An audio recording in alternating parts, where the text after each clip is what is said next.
I went to Nepal and my life changed. I met this people. I was introduced to go to Nepal by a priest who used to be a principal in a school. And this priest bumped into a young boy in the market where the people were chasing him to beat him up because he had stolen a cake. And he ran into the priest's arms, and the priest saved him, gave the money to those people, and asked him, "Why did you steal the cake?" And he said, "Today is my birthday. I just wanted to eat that cake." Then he asked, "What about your parents? Where are they?" He said, "I got no parents. I stay on the street." I said, "How do you stay on the street?" He said, "I got plenty of friends on the street." And he began to introduce the priest. And the priest saw that there were about 150 boys on the street.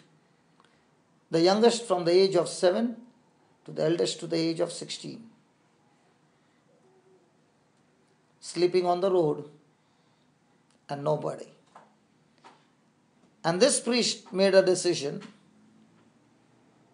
that he will go and work somewhere. So the school would get over at 3:30. The priest found a job for himself that he would work from Sunday to Friday because Saturday is their weekly off. And on a Saturday, he would get the weekly salary and use that salary on these boys. And he did it for 9 years. And then he got transferred. When he got transferred, all that he's thinking for 8 months, who's going to look after my children? And he was surprised that when he was doing this, there were 3 teachers in the school who would come with him in the evenings. They would not do anything, but they would be by with him. And when he came here, those 3 teachers began to do the same, and for 8 months they were doing the same, feeding the street children. And he said, "You got to meet these teachers." So when we went there, we saw these teachers. The eldest teacher was 24 years old, and the youngest was 22 years old. We never met a Christian, we met only the Hindus.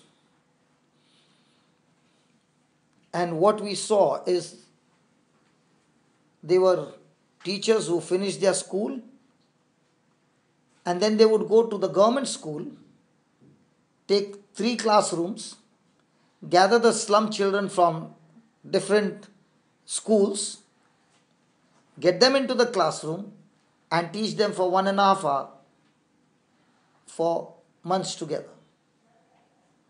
And it's free. And on a Saturday, go and meet the street children twice a week. And we were watching because we wanted to see how do they greet these children. These children will come with a big bag on their head, carrying the plastic scrap bottles and all that to the scrap shop. And the moment they saw this teacher, they would run straight into that teacher's arms and say, "Didi, Didi, Didi, Didi," means sister.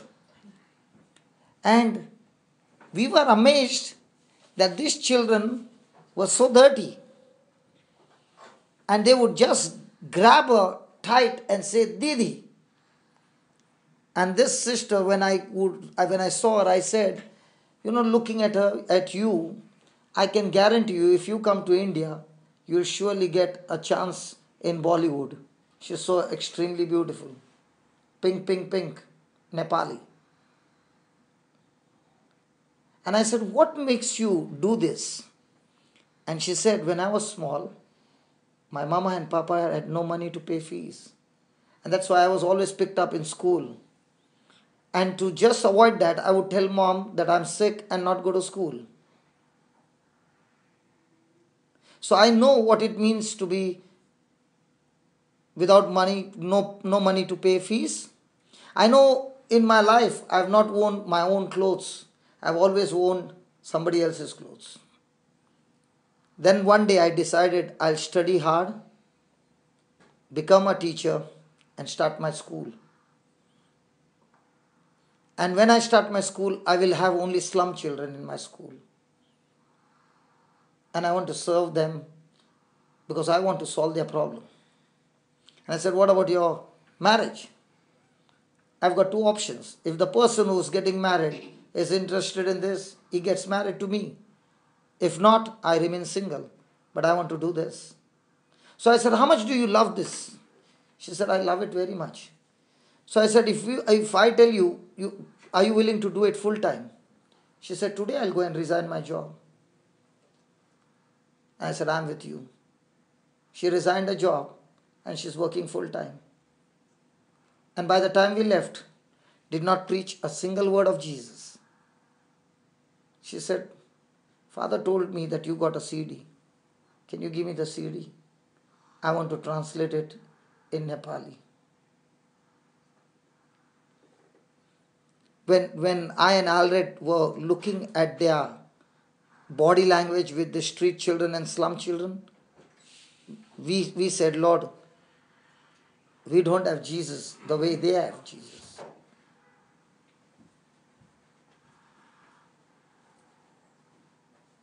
That's when we decided we want to join with you.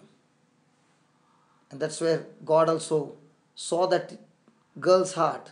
And I said, why don't we take them to the restaurant to feed them? She said, listen, you just ask anyone to come with you to the restaurant. Just take any of those boys, come and take them. See what happens. Those people will beat them up. They can't come into the society. They are street children. And every one of them are drug addicts. Everyone. Right from the age of 7. Then I said, how do we get them out? She said, the only way to get them out is to get them out of this atmosphere. Give them a house, give them food, give them love, and teach them the trade. They will surely come out. So that's what we are working on. So we are starting a school, and in that school, to house these boys and give them a trade. And it has begun from January, the coaching class for tailoring, beauty parlor, and now in month of March we are going to buy the land and begin the construction as fast as we can.